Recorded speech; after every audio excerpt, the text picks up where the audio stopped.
রবিবার সন্ধ্যা আনুমানিক ৬ ঘটিকার সময় ১০ বছর শিশুকে চুরি করে নিয়ে যাওয়ার সময় স্থানীয়রা টের পেলে পালিয়ে যায় চোর। উদ্ধার করা হয় শিশু।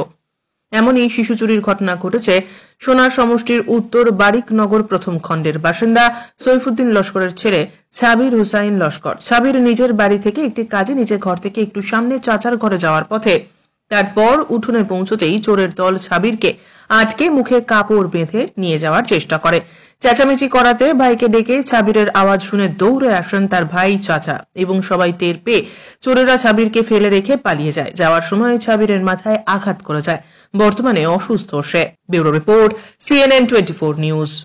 আমরা ঘরে বুয়াত আসলাম প্রত্যেকদিন আয় মাদ্রাসা যায়, প্রত্যেকদিন বিকাল দিকে আয় আমরা চাচার বাড়ি যাওয়াতলাম। চাচার বাড়ি ফতন মুখ আমরা বেশ দূরই না, 2 মিনিটের রাস্তা আইব। 2 মিনিটের ভিতরে রাস্তা মিডিল তারে কি গিয়ে দরিয়া মাথাত বাড়ি মারছে। বাড়ি মারিয়া ও গিয়ে হে ডাক দিছে, আমরা চাচা শুনছুই।